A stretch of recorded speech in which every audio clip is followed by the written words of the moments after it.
Okay, people, I'm back. Fred White, Tales from the Pen. If you're new to the channel, please go down and hit the subscribe button. Click the bell notification and click all. So when I do videos, hopefully you will get the notifications. If you're new to my channel, my name is Fred. I'm from Queens. And what I do on this channel is talk about my experiences in life, my experiences in the penitentiary. I did a lot of years in the penitentiary, and I speak of my experiences in the penitentiary, Rikers Island to 9 upstate different prisons. And I do it in a non-glorification kind of way, as my people know, my main people. I do it to deter the youth. I do it so these kids understand that prison is not a game. That's why I tell these stories. Nothing cool about the penitentiary. That's what I do. So last week we talked a little bit about Clinton Correctional Facility, and you see I got a lot of views and a lot of responses on it, a lot of DMs about it. So we're going to talk a little bit more about Clinton Correctional Facility. So this is part 2. You know, as I told you guys last week, Clinton was very, very, very unique, you know, in everything about it. You know, but especially the yard and certain programs and certain things that they had at the facility. So, you know, when I got there, as I said in the last video, you know, I ended up getting a TV, and the TVs are really big in those kind of environments. TV, especially when you're coming out solitary. Like, I hadn't seen TV in a few years, right? So I used to, the TV, when I got it, even though it was a 12-inch black and white, you know, you think you're in IMAX when you're in your cell. You know, you think you're in the theaters watching some craziness, even though it's a 12-inch black and white. But when you ain't had it in a few years, the TVs was good. You know, and the crazy part is when I got the TVs is that I had just come out of solitary confinement. Again, I was in and out of solitary confinement for a little period of my life. You know, so there was a few years in between where I hadn't seen television. But what I did have was, when you're in solitary confinement and you go to, there's level 1, 2, and 3. Level 1 is when you first get to whatever box solitary you at.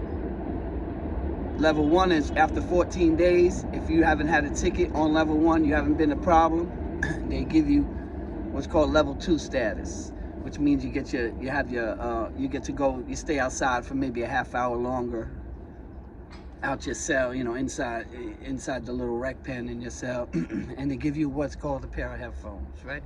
Big metal joints. I spoke about this before, but this is for the new folks.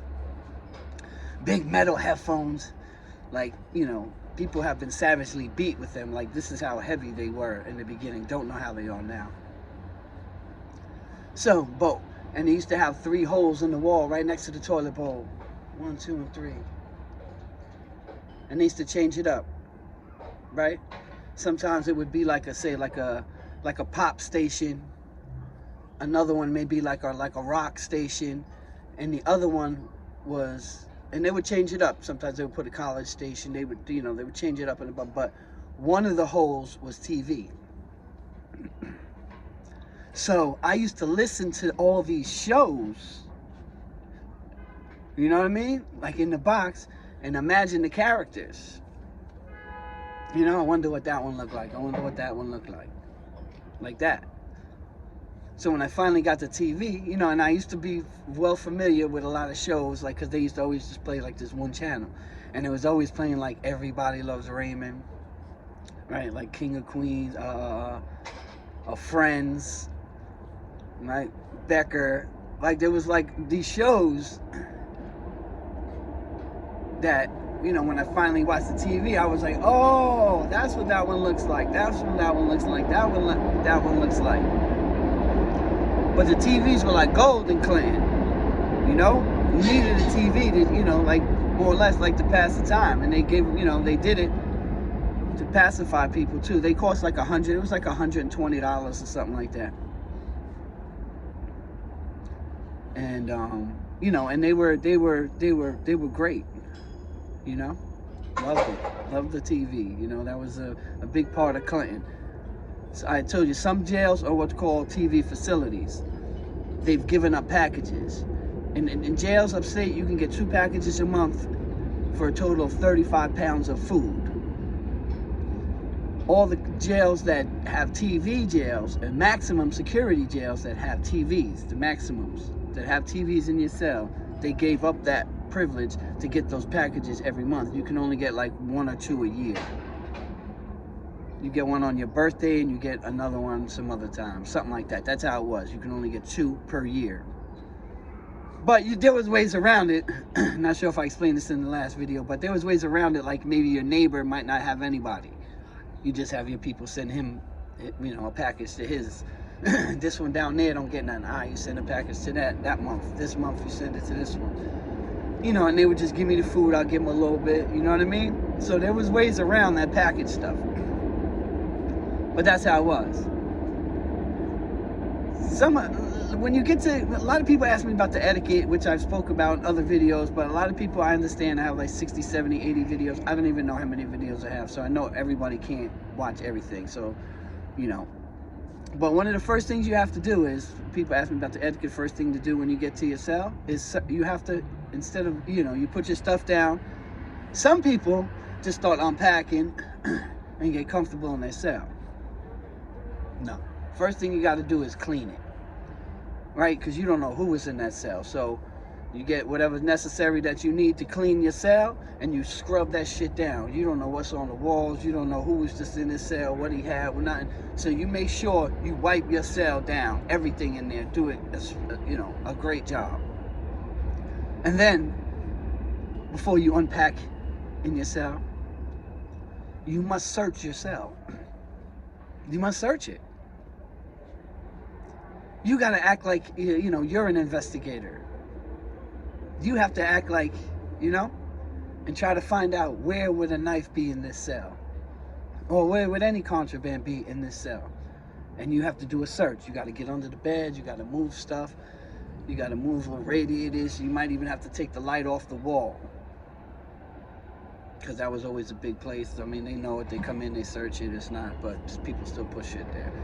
But literally, you might have to unscrew your light. That's what I used to do. Unscrew the lights, take it off. Make sure there's nothing in there. Put it back, screw it back on. You know, whatever makeshift tool I had to use. And you got to search your cell. Because if they come in and you only been in the cell 2 hours, it doesn't matter. You come in the cell and they come in for a search, and they find something in that cell, it's yours. You can't be like, I just moved in here. It doesn't matter. So, you better search yourself, because I've seen that happen a lot of times. Like, dudes will move in a cell and 2 days later get searched and get caught with, you know, 3 knives buried under this, and it's like, wow, like, dude didn't even know. But you got to do your due diligence. You know, you got to do, and you got to figure out inventive ways, because, you know, you always got to try to stay one step ahead. To, you know, if you want to hide a weapon. You know, I remember one time, you know, there was a little hiding spot in the cells. I was in the cell, and there's a wall right there, just a wall.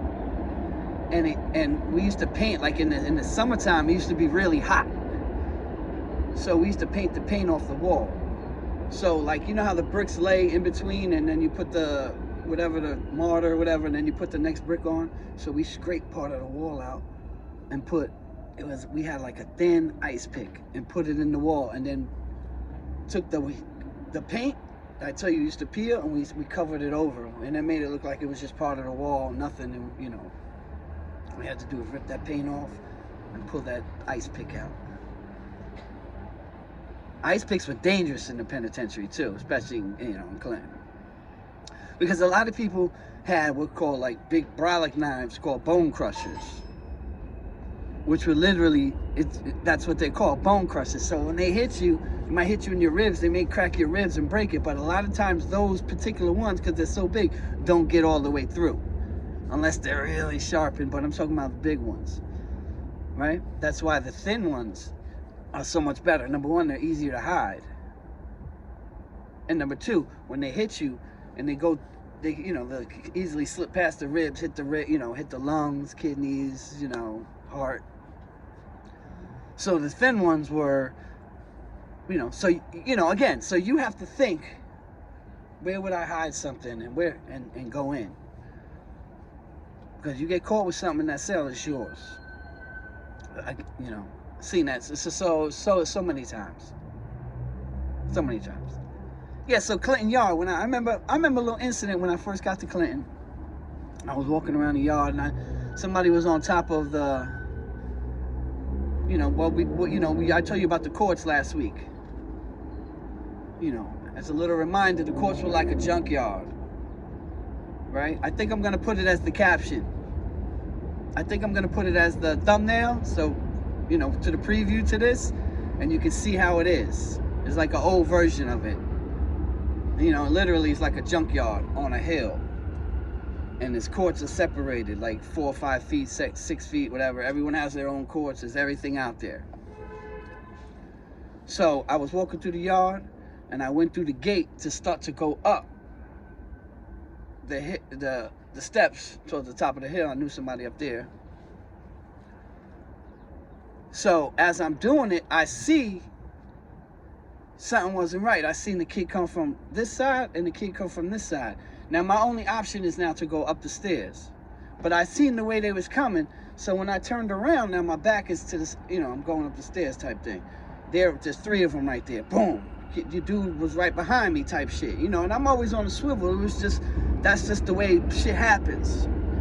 Shit happens quick, fast, and you don't know what the fuck is going on. So the kid came up, boom. So when I turned around, now my back is to the stairs, right? So I have like an escape exit, you know what I'm saying? If this is, if they coming from different directions. So I see he got his hand in his pocket, dread dude. He's like, yo, your name Matt or some shit? I was like, nah, it ain't. He said, you sure? I said, I'm positive. My name ain't Matt, bro. Then he looked at the other two, like one was on this side, one was on this side, he was in the front. I was on the top of them though, you know what I'm saying? So like I had to step on them. So they was, you know what I mean? But they had me like trapped. They were looking for Matt, wasn't me. They just brushed off, boom. I was like, yo, what the fuck? Knew some people there. We started, come to find out that whoever Matt was in another jail, was, a dope fiend, white dude. Left out the jail owing a lot of money and told on a lot of people. I was like, my name ain't Matt, brother. Never used dope in my life. Don't use drugs. Not me. But that's how quick it could happen. Like I wasn't, I'm always on point. But it was just like something real unexpected. But especially when you go to a new jail, like you're always on point regardless. But especially in the new jail, it's heightened. You don't know who's who did what, who. It was, it was like I wasn't the yard like 2 times or something when this happened. Boom, brushed off, man. But again, yeah, I found out later what it was about. And the dude, I ain't gonna say his name, just his last name ends with Dread. You know what I'm saying? Like, anybody who's in New York knows who I'm talking about. M. Dread, Like, and they serious, them dudes were serious dudes. Like, if I was Matt, I might not have made it off them stairs. You hear me, kids? If I was Matt, I wouldn't have made it off those stairs. Speaking of Matt, I know a lot of people know about Clinton because of the Escape, that movie. I still haven't seen it. Escape from Dannemora or Clinton, whatever, when them 2 guys escaped a few years ago. One of the dude's last names was Matt, and the other one was Sweat. Like David Sweat and Richard Matt. They escaped. They were in Honor Dorm in Clinton. Honor Dorm is a bit different. See, usually, like in Clinton, you go to program, you come back, you lock in your cell. You go to the yard, you come back, you lock in your cell. You go to the mess hall, you come back, you lock in your cell. You go to the showers, you come back, you lock in your cell. You go to commissary, you come back, you get the thing. You're locked in your cell. Honor Dorm was different. When they came out of program, they were free. They had their own block, bigger cells, stoves to cook, TVs, big TVs to watch in the day room type shit. Like, it was different in Honor Dorm, and those inmates were the ones who were trusted. Those are the inmates who would help electricians. Those are the inmates who were inmate plumbers, who would help the plumbers. Because in every jail, there are civilians that work in the town. And they, you know, the town is, you know, pretty much supported by whatever prison is in that town or in the area. Because all the local people get the jobs in such prisons. But you got to realize, when you're in the prison with the same officer and you're around the same civilians, like for instance, you know, commissary. There were civilians that worked the commissary. In other words, outside people from the town would be there. The accountants, they would do, you know, the inmates are not doing that.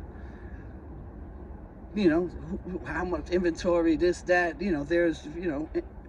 But there are inmates that work there. The inmates maybe pack the bags of commissary. They get the list ahead of time of everybody what they're getting. Like, the, you know, in the morning, say they get all the lists. So they'll take the list and they'll fill the bags, boom, put the names on it, bang, next one, boom. Right, so when the people come later to pick up, yo, my name is such and such, you give me your ID, you got such and such, commissary here, 3 bags. You know, some places, you know, the dudes that work there back there, you may be like, yo, here, bag of Doritos, that's for you. And you hit the guys off that work. Sometimes some civilians, some places, they'll let you do that. So the guys in commissary, they come back with mad bags every day because people hit them off for taking care of their bags, certain places. You know, the commissary in Clinton was also a place where all the APPU unit people, more or less, the APPU were like protected. They were out the way. Like, if you were like Tupac, that's where they put Tupac. Not that he didn't want to come to population. They just put him there because he was famous. But everybody, he probably didn't like it because everybody he was around were like serial killers, serial rapists, people who really couldn't live in population. It's called like Assessment Preparation Program Unit, APPU. In the commissary, that's where the dude, Farmer, Joey Farmer, from the movie, I don't know if you guys seen the movie recently, Storm Over Brooklyn, the Yusuf Hawkins story. Storm Over Brooklyn, I think it was called. You know, shooting that happened back in the days in Bensonhurst, racially motivated. That's where Joey Farmer was. He was working in the commissary back there with the civilians. So in Clinton, the APPU inmates are back there with the civilians. You don't get to see the APPU unit people. They do everything on their own. They have their own everything. I told you, when they come through, I seen, you know, Farmer used to come through the hallway, guards around him, everybody got to get on the wall, hands to the wall, don't look. Like these fucking guys. A lot of them are rapists and brutal people. You know, serial murderers who can't live in population, and it just pisses me the fuck off sometimes, some of those guys. It's like, come on, man, how are you protecting these bozos? Right? Justice would be to put them in population. That would be justice. Justice, you know what I mean? For these rapists and things like that. That's real justice. And you know, let people know they're rapists. You know what I mean? Like, put them in a different, like, you know, in state New York, you got to wear greens. You know what I mean? Like, put the rapists in population and make them wear all orange. You know what I mean? Like, just stand out. You know what I'm saying? Oh, he's a pedophile.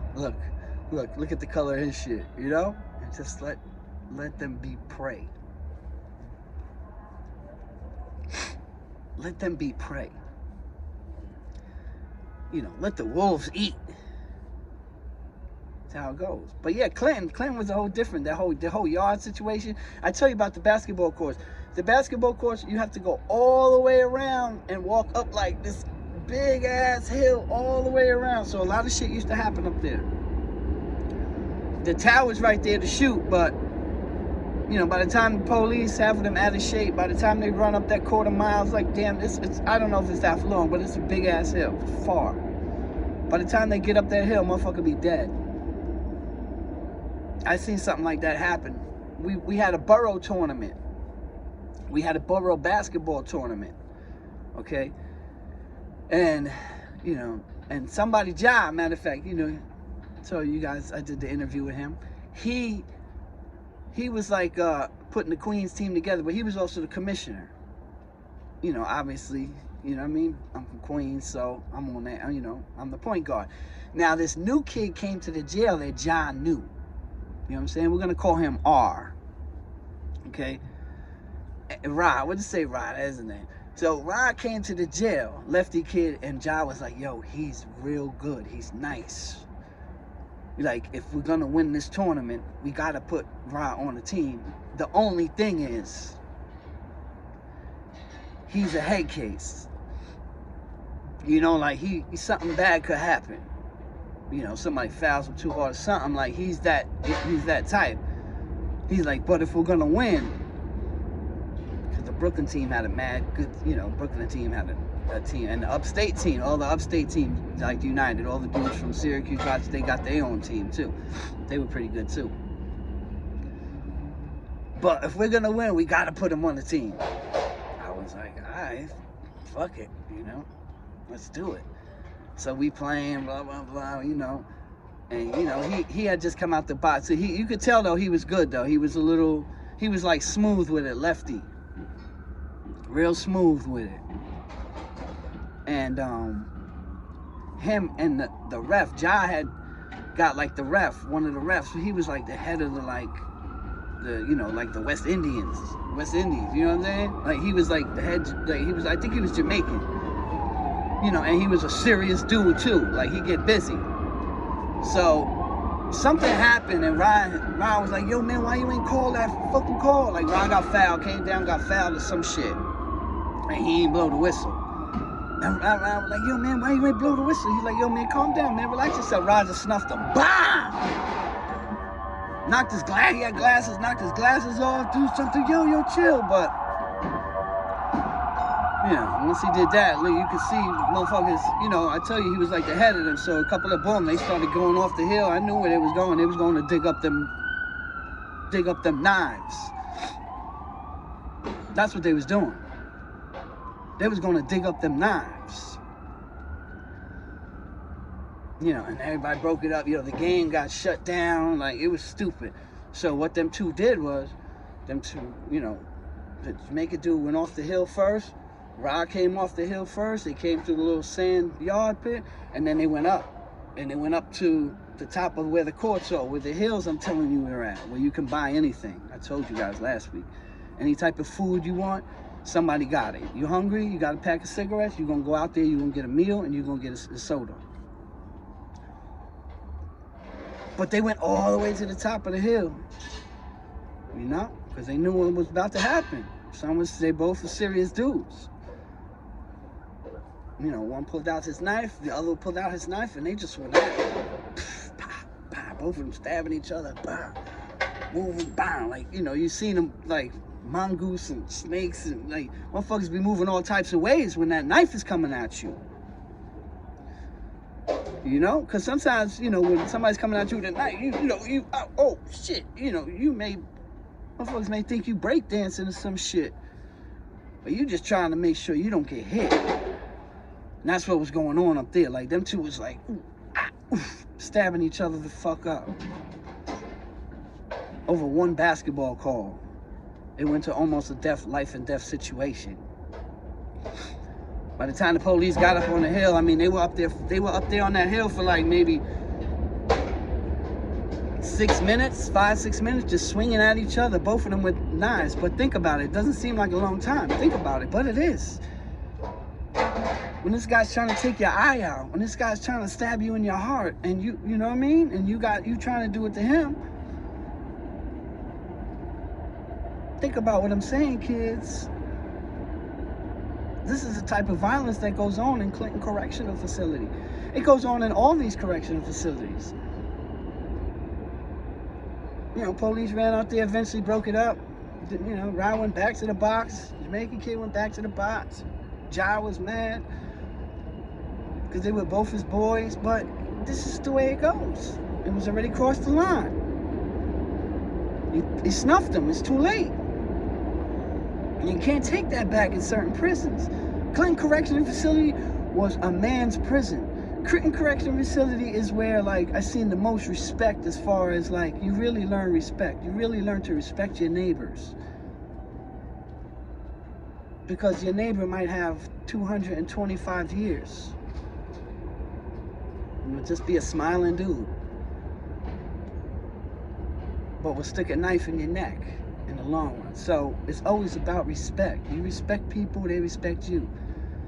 He didn't make the call, right? And you don't punch him in the head, but this is what happened. They both got stabbed up over that. Both went to the box for maybe 18 months, maybe 2 years for that. Solitary confinement. That's what happens. Because people think you just stab somebody up. Oh, they got nothing to lose. No, they do. They go to solitary for years. You stab somebody and get caught with the knife as well, you're doing at least 2 years in solitary confinement by yourself. You're going to lose a lot of weight in 2 years. You're going to lose a lot of your mental stability in 2 years. You're going to lose a lot of your sanity in 2 years. Then you come back out and you might have to do something else. Go back to, I mean, it's a lifestyle that you do not want to be a part of, children, kids, anybody, man. Grown-ups, whoever. It's a lifestyle. And then in there, it doesn't matter, like, if you know somebody from the streets or anything like that, if they're not good, they're not good in there. You can come home, you want to be cool with them, that's on you. But in there, it doesn't work like that. In Clinton, I knew a few people from the street. 3 people I knew growing up that I knew in Clinton. And only one of them was good. I told you about him in the last episode, my boy Bernard Beretta. The other 2, not going to say their names, you know what I mean? But both of them were no good. One of them he actually got on the weight court with us and was working out with us until we heard other. I told you he was sniffing dope. And I told me, you know, I'm sorry. I brought him on the court. You know, I vouched for him. Now he's good. He's good. Yeah, that's my man. I know him since kindergarten. I didn't know he was like that. That's how it goes, though.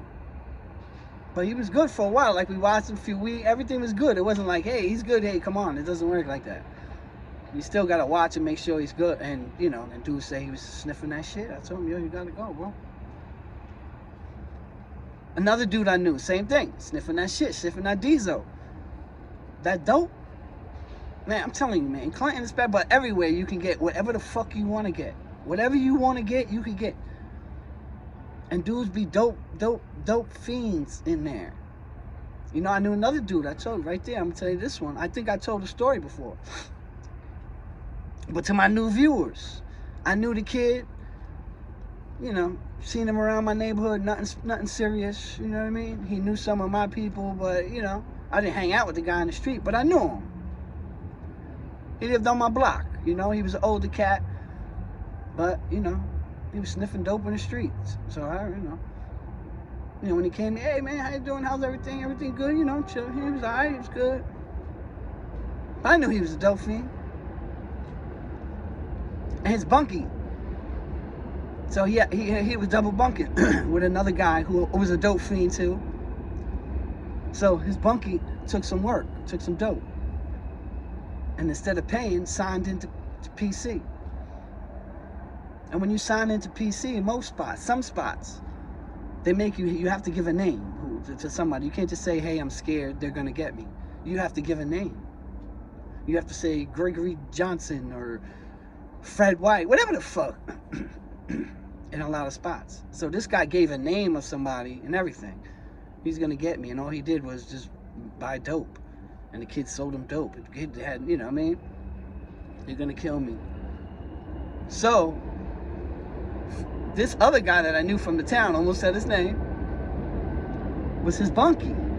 So when dudes came at him, like, yo, man, you sniff it with him. We know you sniff it with him, so you got to pay. And he was like, I'm not paying. You know. So, you know, the dude who actually was, you know, one of the dudes, one of the, you know, main dudes, I was cool with him. So, man, let me talk to him one more time, man. Went in the yard, so, yo, let's talk, because dudes was already all over the place. He had no idea what was about to happen. I said, let's walk. We walked. We spun the yard for a while. Spinning the yard means walking the yard. Me and him talking, just me and him. Spinning, walking in the, walking. And I'm telling him, you're going to have to pay, bro. At first, he was like, nah, man, I'm not. I'm like, yo, bro, I can't save you. It don't matter. I know you from the town. All that don't matter. What's right is right and what's wrong is wrong. Principles are principles. This is how I rock. Nah, I understand, blah, blah, blah. We walking. He's like, if you walk away from me, I'll never forget this shit, man. He said, if you walk away from me right now, am I in trouble? Am I going to get it? I said, yeah. Yeah, you are. So I need an answer, man. He ended up paying. Salute to him. I believe he watches my shit once in a while. But he knows. I know he watches my shit. You know what I mean? So he knows. That's how Clinton was. And they were set up. He had no idea. One was there. The hit team was ready. Don't play. Because a lot of times the dude who's actually getting the money, he's not going to be the one to even put the work in. Some of them do, some do. I'm just saying.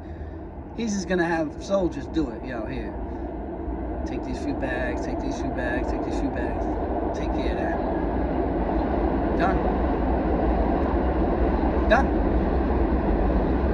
That's Clinton Correctional Facility. It's a whole different world, man. Even the shower room. Everyone's like in one big shower. It's like only a few days a week you get a shower and your whole block damn near goes, man. So you're all there, but you be right there with your people in sections. It's not like, one of your boys is over there, one of your boys not. Like when you go, you all go together, whatever.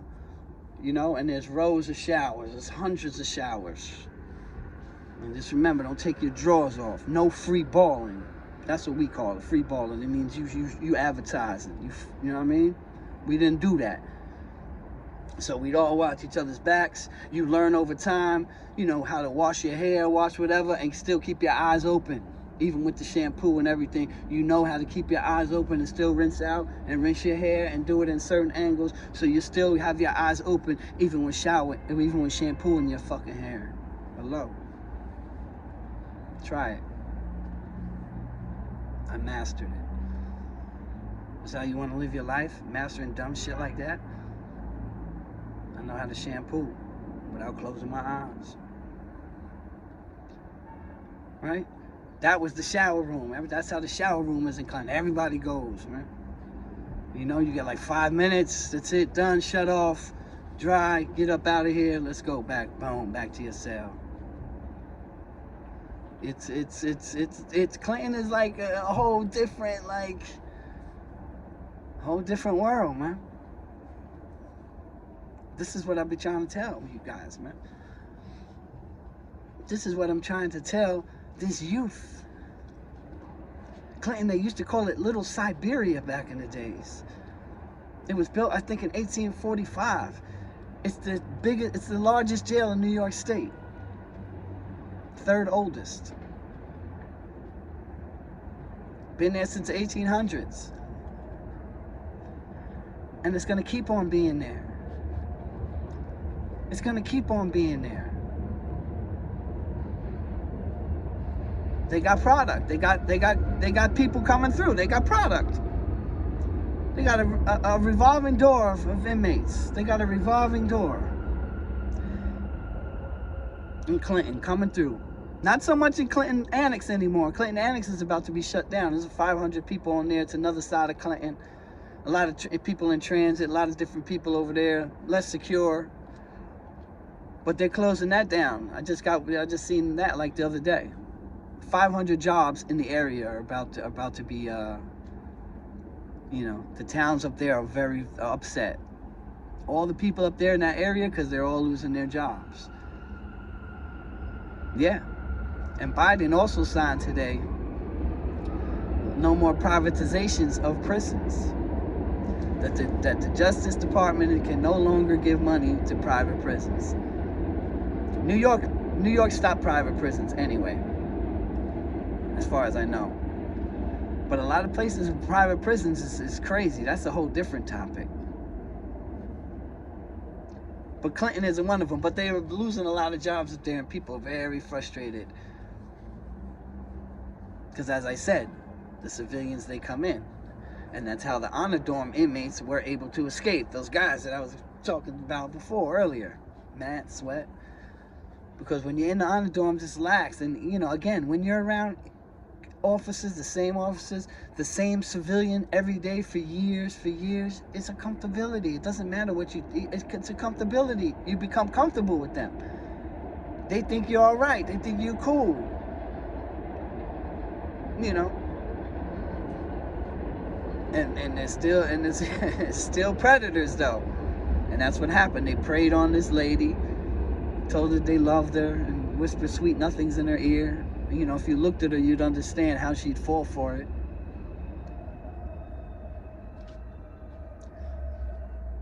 And they escaped. She gave him tools. He gave him this and gave him blueprints. And I'm gonna meet you at the manhole outside. Only she never made it to the manhole, so their plane got fucked up and they went on the run that way. One got shot and died. For the people who don't know this story.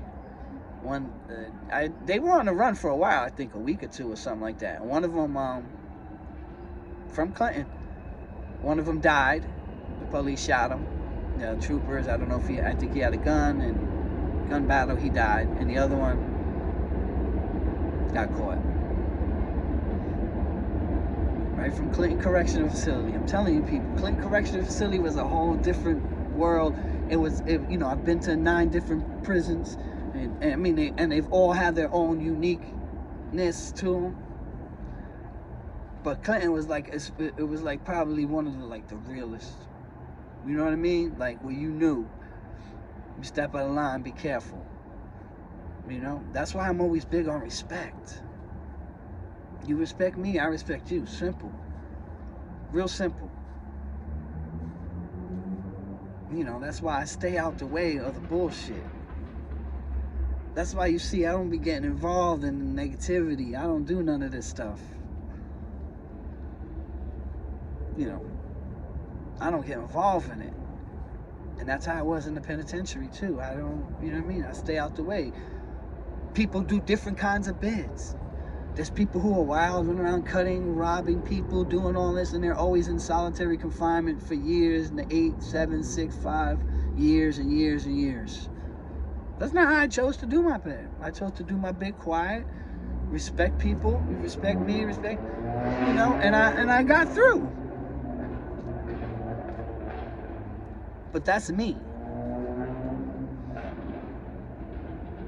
Any kids watching this, because I know a lot of kids watch this, because a lot of people write me, a lot of people tell me, hey, I put my nephews in front and they love you. I put my sons in front, he watches. So I'm talking to those type kids. Is this what you want to put yourself through? Do you really want to see what Clinton Yard looks like? If you do, go watch the movie. I heard they really filmed in the yard. I heard they did. I don't know. Again, I didn't see it. I just don't have time. I'm just always doing something. But supposedly they did. So go check the movie out and you'll see how Clinton was in that yard. That yard is bananas. Literally a fucking junkyard. That's what it was. Back in the days, it used to be a ski lift. Like back in, I guess, the 1800s, first they started as a tuberculosis. Clinton was started as a tuberculosis center. Then it went to like criminally insane, and then to a prison. But same thing, criminally insane, prison, same shit. What's the difference? And they used to have like a ski lift. That's why that big ass hill is there. Is this how you want to live your life? I seen a meme the other day. You know what? Kids, it's okay that you've never fired a gun. It's okay that you've never committed a crime. It's okay to never shoot a gun. It's okay to not commit a crime. It's okay not to try to be gangster. It's okay. It's okay to be yourself. It's okay to be who you are. Not what other people project you to be. Be yourself. Because when you're not yourself and you're following other people, you end up in places and doing things that you not really built for, and then now you're going to prison, which you're really not built for, and now your life has changed. Now you've made mistakes that you can never get back. It's okay not to be banging. It's okay to get a job. It's okay. It's okay to have a family. It's okay to be there for your kids. It's okay. It's okay to breathe this free air. It's beautiful. It's okay. It's okay to walk away if you're still able to. It's not too late to get out of living your certain lifestyle. Get yourself a trade, stay in school, be something productive with your life.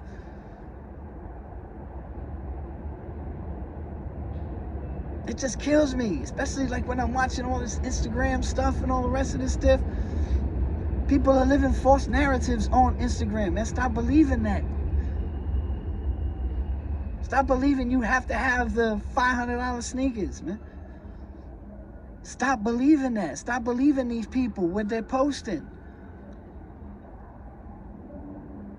Everyone has problems and everyone has their own miseries, man.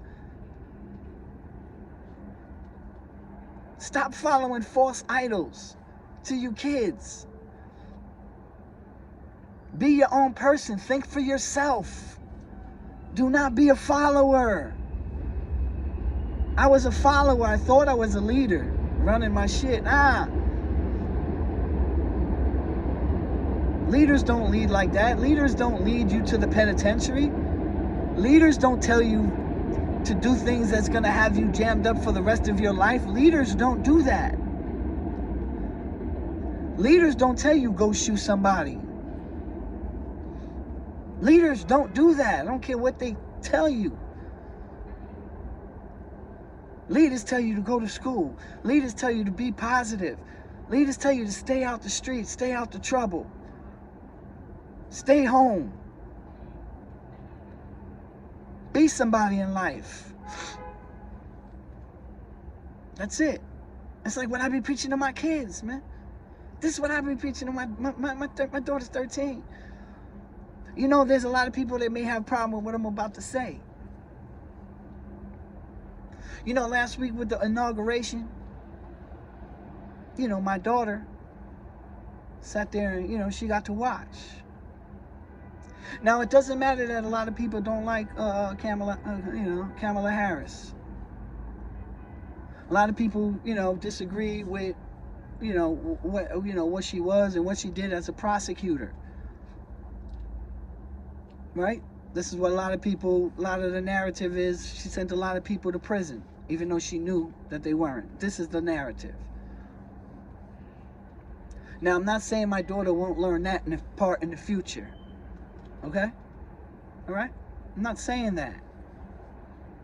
Because I've taught her those type things already.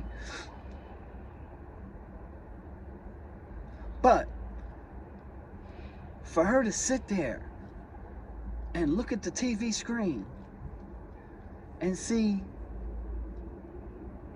the next vice president of the United States, who will be president. We know, this guy Biden forgets his lines every single day. So it's just a matter before she's president. Let's get this straight, people. But to see a woman being sworn in as a vice president by a Supreme Court Justice, Sonia Sotomayor, a Latina, and for my daughter to see a minority in such prestigious position, being a young Latina that she is, I can only hope that it inspired her, because it did. She was happy. She was glowing. Now later, but just to see what women can be, what women can do,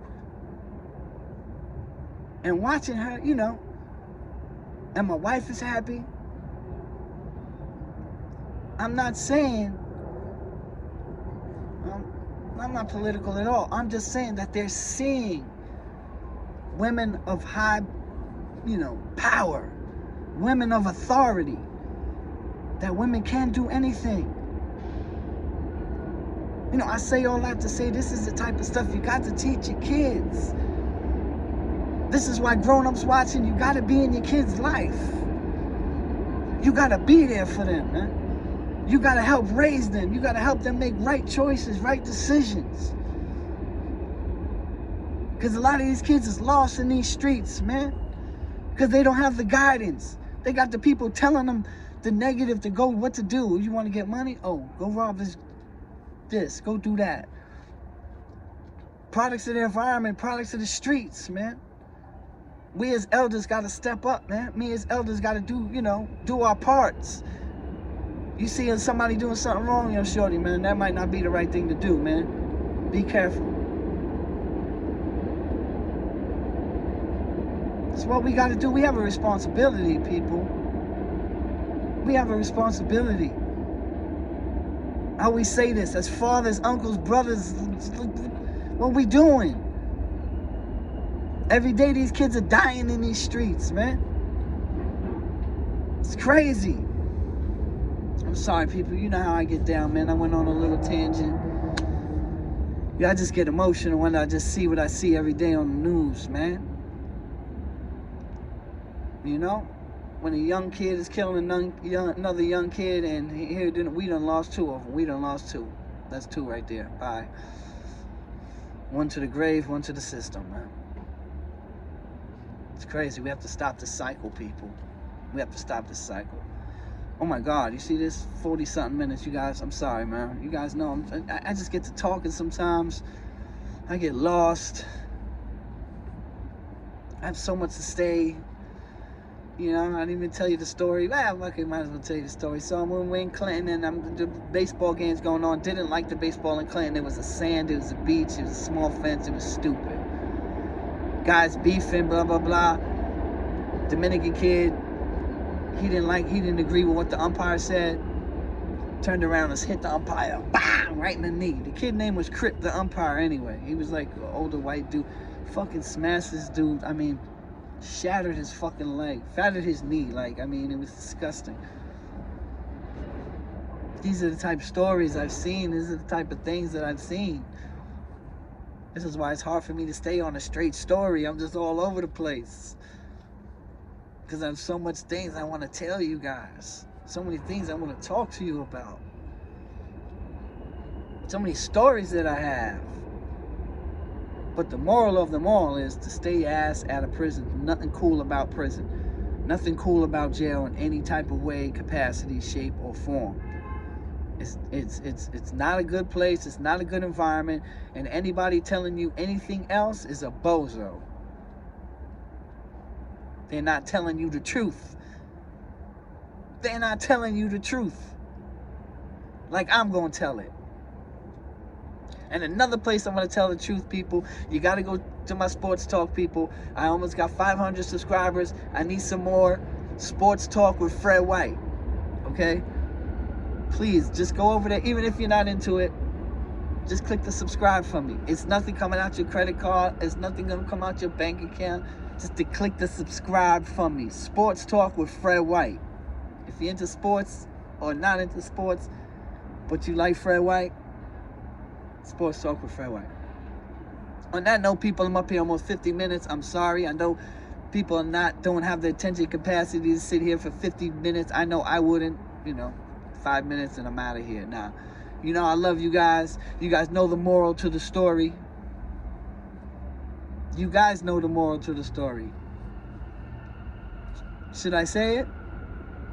Experience is the greatest teacher. But somebody else's experience could be just as valuable if you pay attention and listen. And on that note, people, Fred White, signing off.